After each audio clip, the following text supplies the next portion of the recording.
I think it's time for this toxic, binary, zero-sum madness to stop. We're not an imperial power. We're a revolutionary power.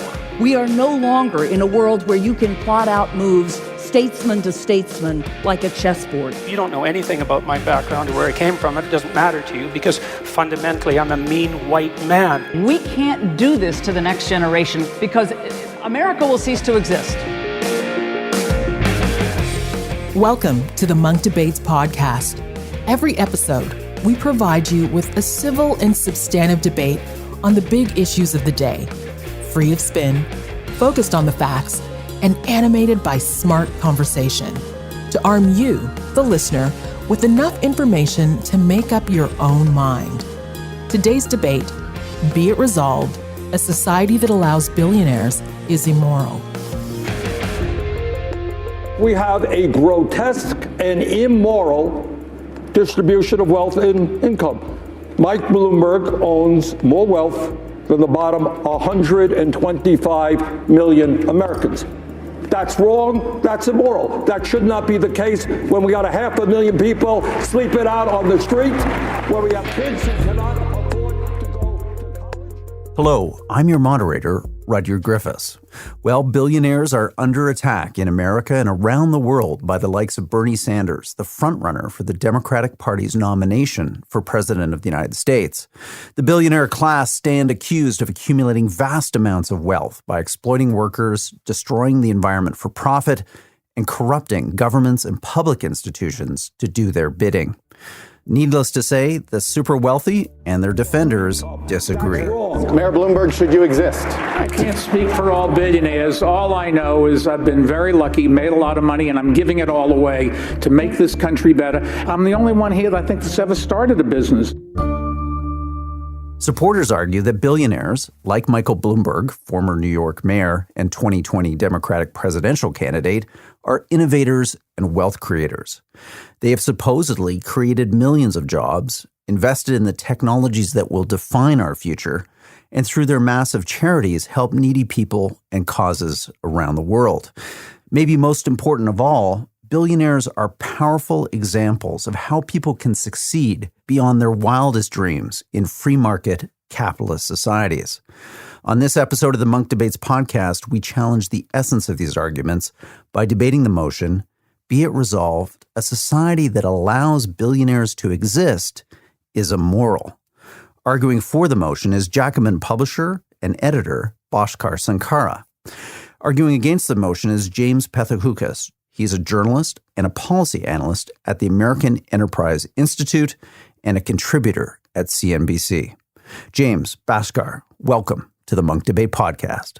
Thanks for having me. Thank you. Well, Bhaskar, as for debating convention, we're going to put 2 minutes or so up on the clock for you. We're going to look for your opening statement first on our resolution. Be it resolved, a society that allows billionaires to exist is immoral. Take us off. Well, I'm an old school democratic socialist. I'm more concerned about disparities of power than wealth.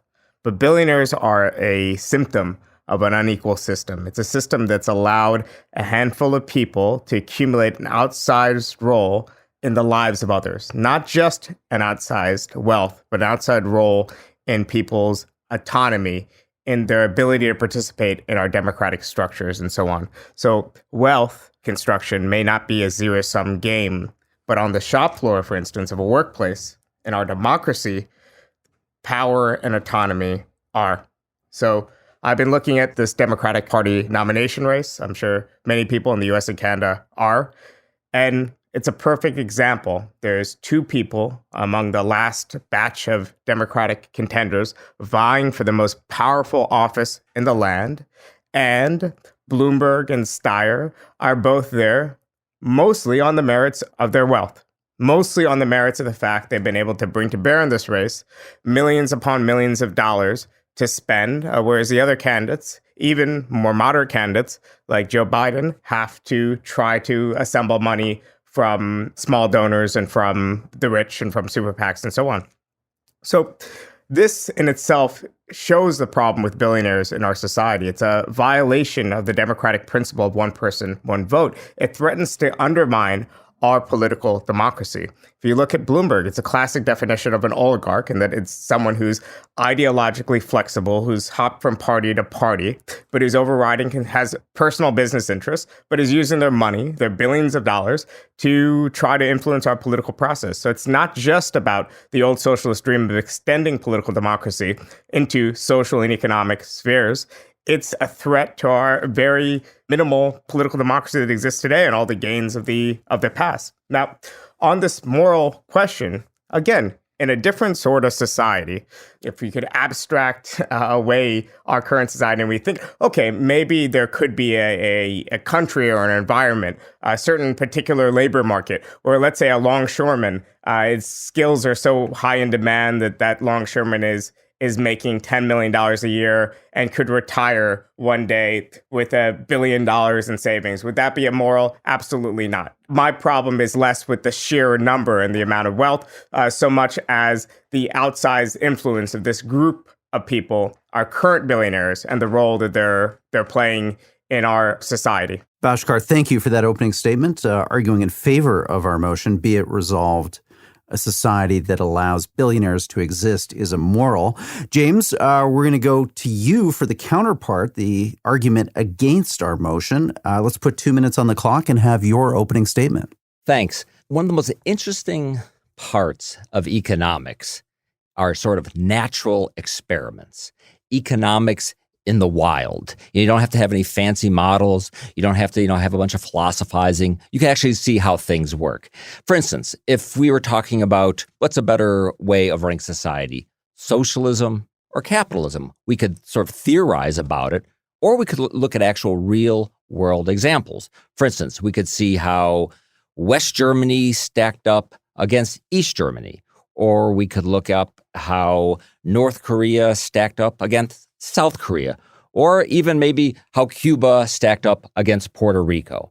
And then we could look at those and see which are the more prosperous societies. And if we did that, I think we would find out that the capitalist societies are far more prosperous, that people were sort of dying to get into those countries, and those other places people were sort of literally dying to get out of. So I think we can actually do a real world experiment on the motion. Are billionaires moral? Should they exist? In fact, that experiment has sort of been ongoing because we have countries in the world which have a lot of billionaires, and we have countries which have no billionaires. And the countries which have a lot of billionaires score very highly on every index that you would want to score highly on: happiness, well-being, income. And again, we're not talking about the United States. We're talking about Canada, all the Scandinavian countries, which we marvel at their egalitarianism. They all have lots of billionaires, even more than the United States on a per capita basis. And the places that don't have a lot of billionaires are kind of places probably you would not want to live. They have dysfunctional societies, dysfunctional economies. So what that tells me is that if you have a functional society and a very good economy, it's naturally going to create lots of rich people. And if you're going to sit here and argue that we need a totally new system in which that wouldn't happen, that's a very interesting argument. I don't think there's a lot of evidence for that. And I think it's a very, very sort of high hurdle to say we need to do something very different than have the kind of the capitalist society, which is really sort of the dominant socio-economic way of running a good society and a good economy in the world.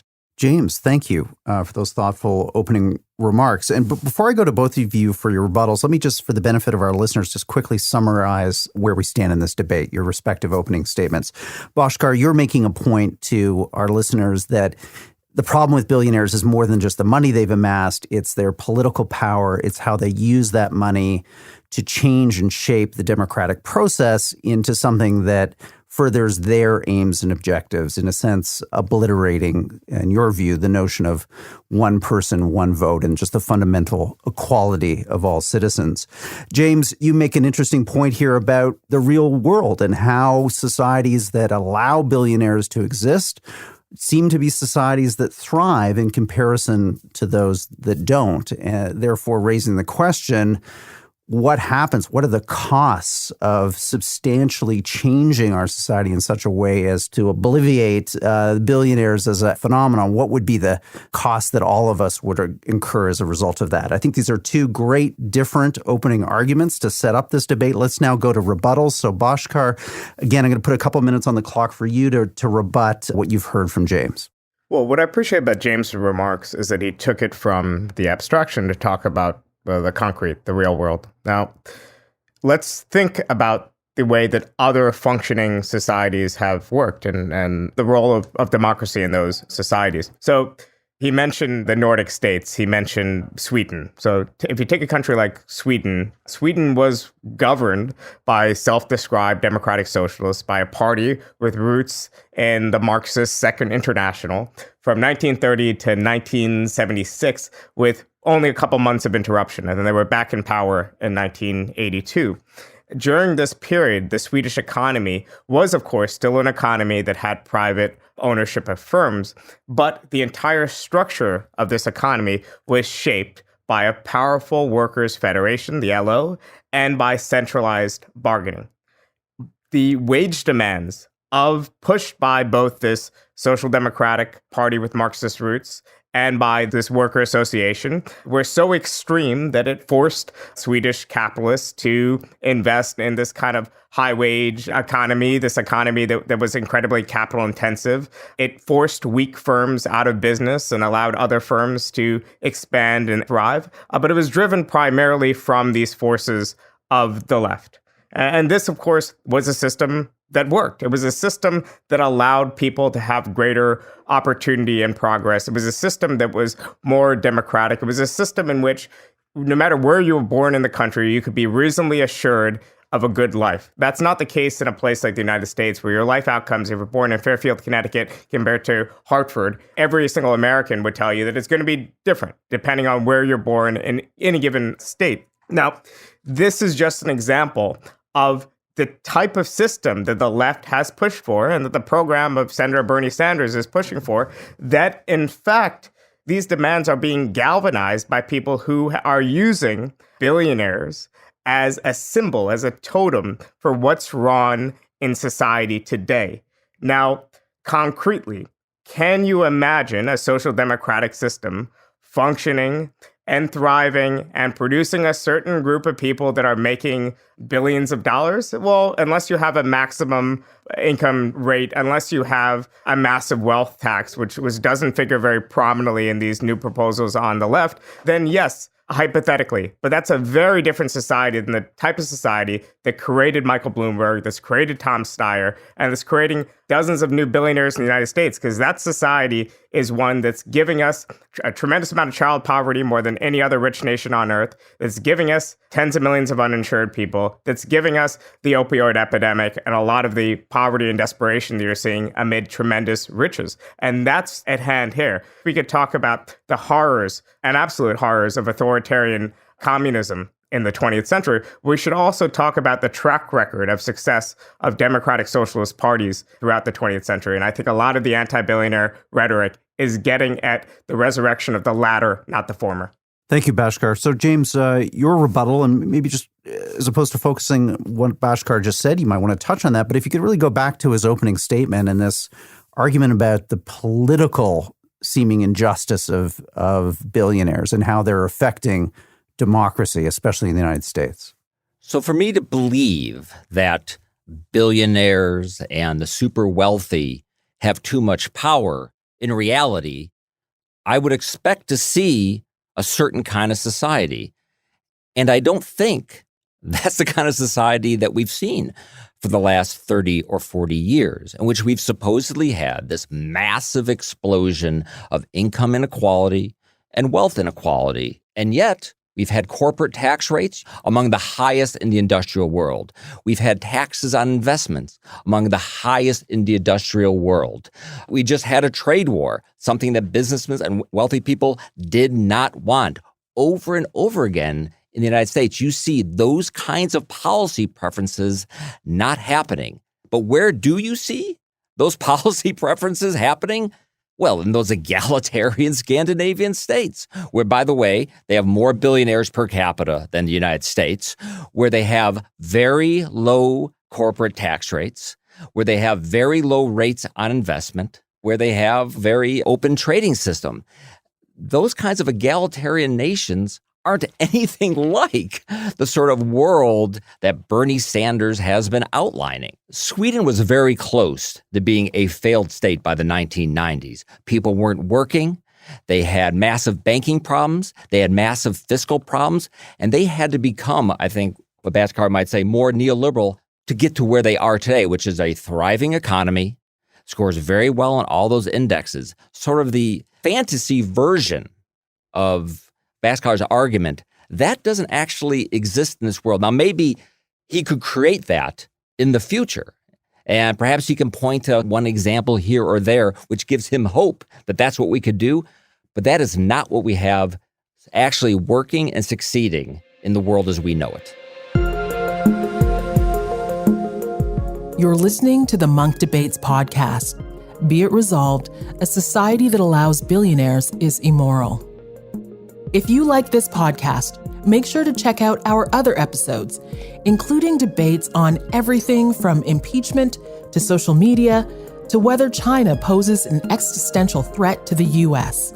All free to download or stream on our website, monkdebates.com. Now, back to the episode.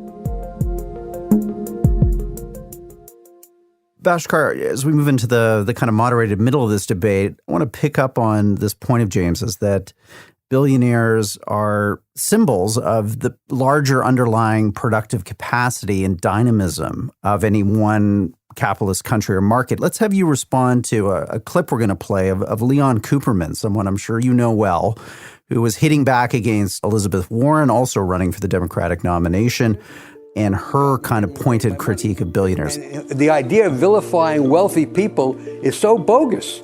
You know, they're appealing to the masses.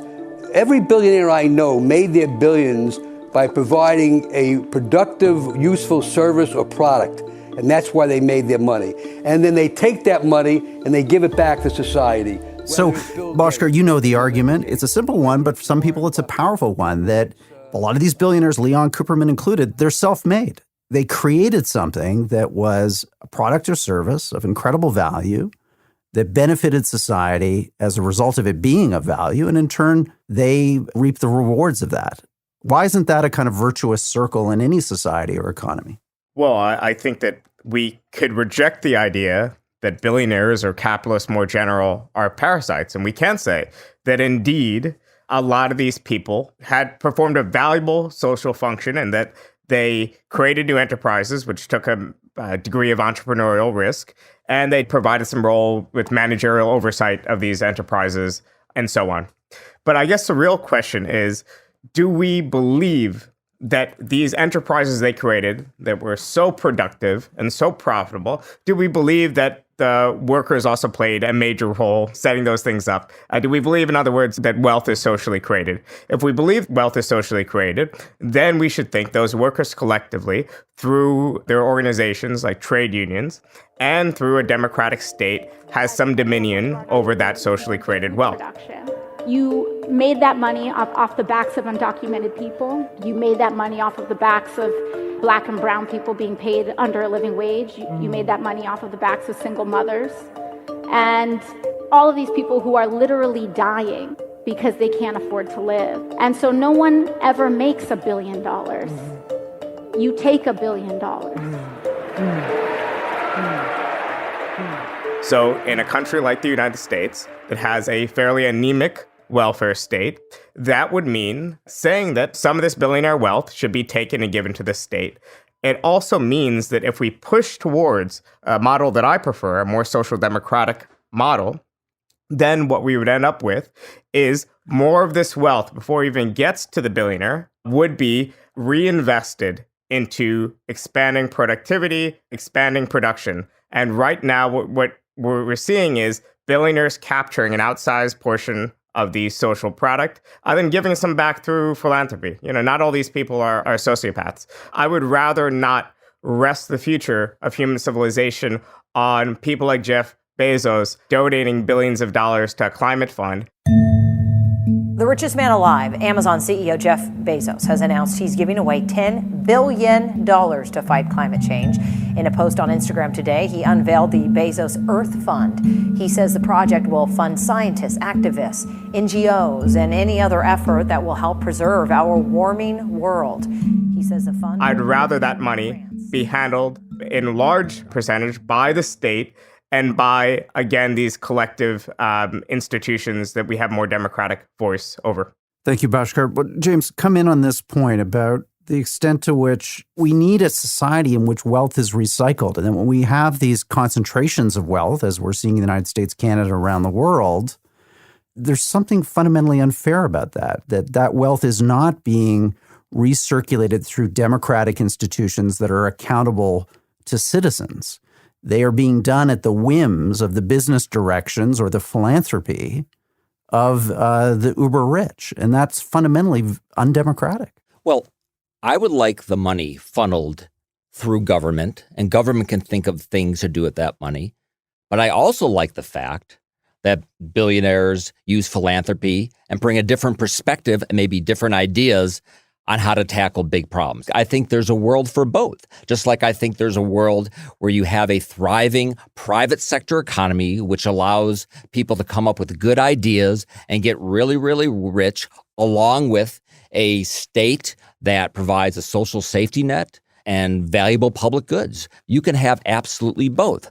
And let's dispense with the idea that people sort of start companies and then they get big and then you can just kind of replace them with somebody else, or you could replace them with worker councils. I mean, take a company like Microsoft, which got really, really big under Bill Gates, and then Bill Gates left. And then they brought in a different CEO named Steve Ballmer. And then the company did really, really bad. And then they brought in a new CEO, Satya Nadella, and it's doing really, really well. CEOs and entrepreneurs, they bring a lot to these companies. They're just not, replaceable people that it really doesn't matter who runs these companies, this CEO or that worker council. They actually provide a valuable service, but most of the value does not go to them. Most of the value does not go to the entrepreneurs. Most of the value from these entrepreneurial creations goes to the rest of us, the rest of the world. There was a great piece of research by William Nordhaus, who won the Nobel Prize, that maybe 2% of the value created by innovators goes to the innovator. Everything else goes to us, not even just the workers, but also the workers and consumers. So to create this sort of scenario where they're sort of hoarding all the wealth and just kind of parsing out little bits to their workers, again, that's just not reality. Bhaskar, what's your rebuttal to that idea that we're all benefiting to the tune of 98% from the innovation and the spin-offs of these billionaire companies and corporations that are shaping the society we live in and that are shaping our futures? Well, I don't know about the 98% number, but the creation of wealth is certainly not a zero-sum game. I do think, however, that a CEO would be willing to work at a ratio of wages to the average employee at a 50-to-1 ratio, just as much as they'd be willing to work at a 400-to-1 ratio. So the idea that you need to encourage people to innovate, you need to encourage people to take risks, you need to encourage people who've provided a good or service that consumers want. You don't have to completely abandon that idea to say that our current system is skewed and out of whack. What happens when they decide to withhold investment? What happens when capital decides to get up and flee? Now, a worker cooperative, let's say Mondragon in Spain, if they could find cheaper labor in Morocco, are not going to get up and leave tomorrow. But a company in the United States investing in a place like Rochester, New York, might decide to get up and leave tomorrow. And yes, that might deliver some marginal benefits in terms of social productivity, but those benefits certainly aren't trickling down enough to help the people displaced in Rochester. So one problem, again, with the current crop of billionaires isn't that they're all useless, greedy parasites. It's that we have allowed ourselves to be so dependent on just a handful of people who have this tremendous, tremendous power in our society. And like I said, maybe we are lucky that Jeff Bezos wants to donate billions of dollars fighting climate change instead of just contributing to it. But we also have seen what happens when he sponsors a race to the bottom with this Amazon headquarters race, which encourages cities all around the country to push for tax breaks to encourage the company to come in, and also just a whole web of labor deregulation to make sure the company has cheap enough costs. Maybe, again, in the aggregate, this is a net benefit, but it certainly doesn't feel that way to a lot of people in neglected communities all across this country.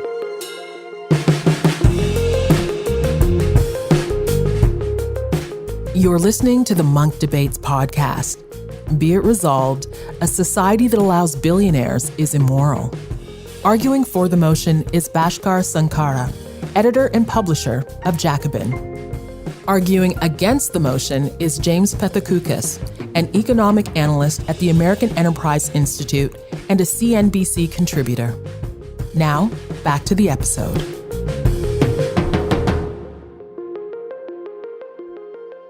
Well, James, let's bring this discussion down from the theoretical to the present day and the political. Bernie Sanders is out there right now with a proposal basically to take the number of billionaires in America to half in 15 years through a series of new progressive wealth taxes that would kick in at ever higher levels the more wealth you have. You're in Washington, D.C. at the American Enterprise Institute. Are these types of proposals feasible within the U.S. economy? Do you think they're politically viable? I don't think they're politically viable. I think if these kinds of proposals look like they're about to pass, I think financial markets would collapse and Congress would quickly change its mind, just like it changed its mind back in 2008 when it voted against the bank bailout. Markets collapsed and it said, you know what, maybe we should try to save the economy and bail out the banks. We can try to make the case that these billionaires, they would start these companies for a lot less and they wouldn't have to make so much. I find that people who make those arguments really have no idea how these companies were created, that all these guys could have done something else. When Elon Musk created his companies, he was already a very wealthy man, and yet a few years later, he found himself in the desert hanging doors on cars in order to meet their sales quotas. Jeff Bezos was working at a hedge fund, making good money, would have been rich either way when he decided to chuck it all, drive across country to Seattle, and then found himself in a warehouse putting books into packages and mailing them out. To say that we're going to get rid of the billionaires. And then let's be honest, the same people want to get rid of the billionaires also want to get rid of the 500 millionaires and the 20 millionaires and the 5 millionaires. All the stuff that we like about society, that we like what those billionaires generate, what a capitalist society generates, not just individual products, but a very high level of wealth. To say all that stuff is going to be the same and only the stuff that you don't like will be different, it seems a little bit fantastical. So, Bhaskar, you're the publisher of the Jacobin magazine, America's kind of leading place for thought and ideas around the social democratic movement. What's your read of this political moment that we're in? James is saying that these ideas are non-starters, that the economic effects of them would be so profound that there's no political way through to the types of wealth redistribution that you and others at the Jacobin want to see. Well, I think that anti-billionaire rhetoric and agitation around things like a wealth tax are kind of a left populist shorthand for people's justifiable discontent with the system. They've seen how in the last 20, 30 years, our prevailing economic model has indeed produced wealth, has solved the crisis of the 1970s and has restored profitability to our firms, but that increasingly these gains are going to just the top 20% of people. And for the rest of us, the bottom 50% is having stagnated real wages and so on. What you have here is massive income and wealth inequality. And as a nation, we have got to think from a moral perspective and an economic perspective whether we think it is appropriate that 3 people, 1, 2, 3, own more wealth than the bottom half of the American society. That's really Now, do I propose a wealth tax? I mean, sure, I wouldn't oppose a wealth tax, but I think that a lot more can be done to fund the social safety net and to change the structure of the U.S. economy through closing corporate tax loopholes, through pushing a progressive income tax, through making it easier, more importantly, to unionize and to use the bargaining power of workers and their unions to drive redistribution rather than adjust the state. There's many different models to get there. But I think right now, a lot of this discussion of a wealth tax, a lot of this rhetoric on billionaires is a shorthand for a broader discontent. I think even people who are much more on the free market side than me should take seriously this discontent, because this populist rumbling is happening not just on the left, but on the right as well. Thanks, Bhaskar. And James, to keep with the political moment that we're in now, what is your reply to, let's say, the average Canadian, myself included, who's looking at your Democratic primary race right now and looks at a figure like Michael Bloomberg, who has more wealth than the bottom 100 million Americans? I mean, it's a staggering figure. I mean, does that not speak to something that is wrong in America's political and economic system, that you have that result? Or, again, is that just coincidence or something that's really not germane to this race and how it will turn out? Well, I think there's an idea here that people are unhappy because they see wealth inequality around them, and they hear about sort of these factoids that Bernie Sanders unveils debate after debate after debate. Are people really that unhappy? Polls I see, 70% think the U.S. economy is doing great. 90% of people are very happy with their lives. Isn't it more likely that we had a big economic shock a decade ago, followed by a slow recovery, and now as that recovery's gone on, people actually aren't quite as unhappy as they used to be? And it's not really a crisis of capitalism. It was just a slow recovery. And as the recovery goes on, I think people become a lot more satisfied with capitalism. And again, we have some real world examples. There's tremendous amounts of wealth inequality in Scandinavia, more billionaires per capita. By many measures, a more unequal society regarding wealth. Billionaires, quite popular, actually, in Scandinavia. This worker cooperative idea, they're trying something like that in Germany, where workers have a lot more say. And yet the entire German corporate establishment is in crisis right now because they realize their companies are unable to keep up with American companies. They move slow. They're unable to generate any new innovative technology companies. And every week there's like a new white paper coming out of the EU saying, we can't start any new companies. We can't start innovative companies. What can we do? So even this sort of worker model where it's been tried at any kind of wide scale isn't working. So we better focus on the system we do have, making it work better, making it be more productive, because that's the best system we have. Thanks, James. Some thoughtful interventions there. So before we go to closing statements, let's just finish here on the political moment that we're in. And Bhaskar, give us a sense of what you think is going to play out between now and the election, because in some ways, this issue of billionaires really captures a lot of the dynamics that seem to be driving this race between the type of economy and society that President Trump is espousing for the United States versus, we'll see, maybe Sanders isn't the Democratic nominee. It certainly looks like he's headed in that direction, but this energy on the left that you're part of at the Jacobin to really push back in a fundamental way against laissez-faire, free market, rock-ribbed economic policy in the U.S. Well, I think that it's worth noting that James cites has another figure in it, which is over half of respondents saying that the economy isn't working for them. And if anything, that's the real powerful ingredients there. Both people think that the economy is doing well, but still looking at their own situation saying it's not good enough. Now, maybe if we were in a Scandinavian country, we would be less concerned with gross disparities of wealth, in part because we would know that at least there's something underneath us. At the very least, getting sick tomorrow won't mean a medical debt or maybe going without care. Having a child unexpectedly wouldn't necessarily mean having to deal with the burden of childcare by yourself. These are the things giving pressure and anxiety and angst among most Americans. I think that the rhetoric of Trump, the rhetoric of Sanders, I hate to conflate the two. Obviously, I'm a supporter of Bernie Sanders. I find Donald Trump odious in many ways. But what they both managed to do is create a compelling narrative that takes all these experiences and weaves them together with a common enemy and common goals. It just so happens that Donald Trump's is immigrants and racists. For Sanders, it's millionaires and billionaires. And if you want this rhetoric against billionaires to end, if you want this angst about wealth inequality to end, at the very least, you should try offering the American people a broader, more expansive safety net beneath them. James, your thoughts of how this debate around billionaires will play out in the run-up to November's vote. Is this a real political issue that will gain traction with American voters? Is this something that could make Sanders' campaign, should he be the Democratic nominee, more viable? I think what we've seen lately is really still the aftershock of the financial crisis. And the further we move away from that, sort of the less relevant these sort of populist issues would be. But to be clear, that all the things that Bhaskar wants.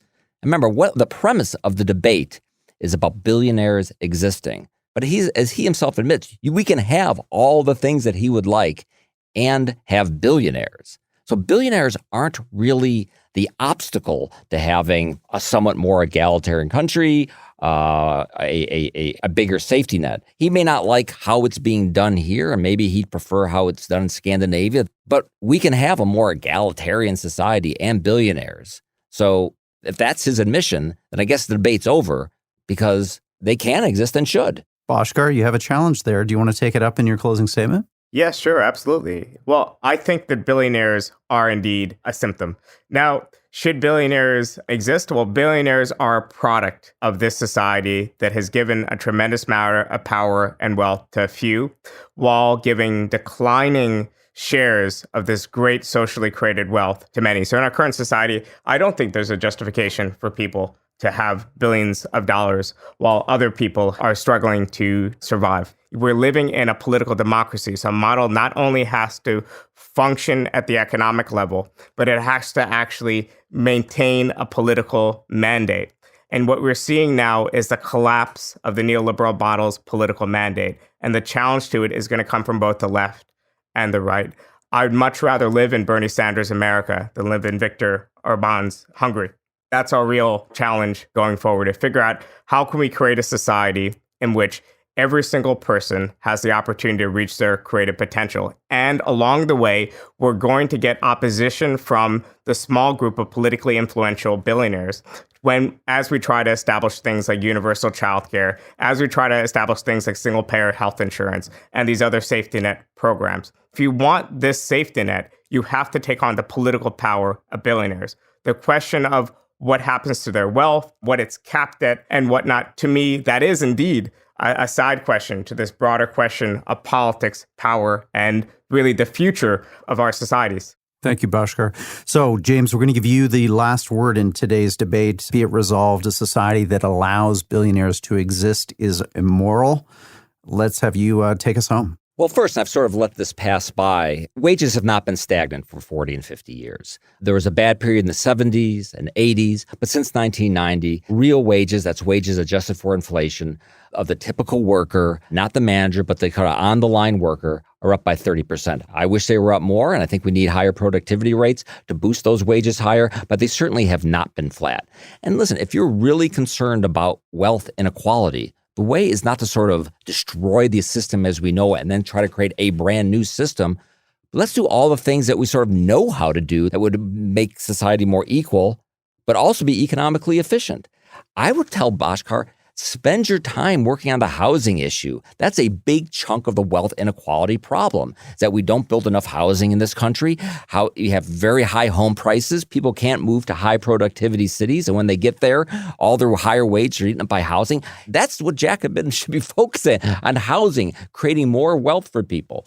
And finally, listen, if you want tomorrow to be better than today, if you want to have more opportunity for your children, if you want higher standards of living, if you want the kind of innovative economy that can actually solve the climate change problem while also raising living standards, it's going to come from a dynamic capitalist economy where people innovate, partially because they can get real rich, and then the taxes from that could help finance expanded basic science and research. If that's the world we want, that's going to come from this system, not a fantasy system that only exists in a misremembered past about Scandinavia and in a magazine.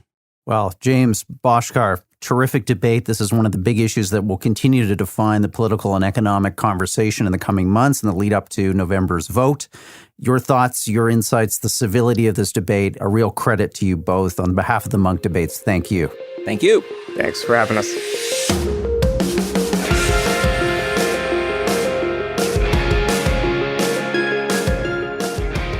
Well, that wraps up today's debate. I want to thank our participants, James Pethokoukis and Bhaskar Sunkara. You certainly gave us a lot to think about. The Munk Debates podcast is a place for civil and substantive debate on the big issues of the day. To listen to more debates on everything from climate change to religion to geopolitics to the future of human progress, visit our website, monkdebates.com. You can also find show notes on today's debate. Thank you for helping us bring back the art of public debate, one conversation at a time. I'm your moderator, Rudyard Griffiths. The Munk Debates are produced by Antica Productions and supported by the Munk Foundation. Rudyard Griffiths and Ricky Gurwitz are the producers. The president of Antica Productions is Stuart Cox. Be sure to download and subscribe wherever you get your podcasts. And if you like us, feel free to give us a 5-star rating. Thanks again for listening.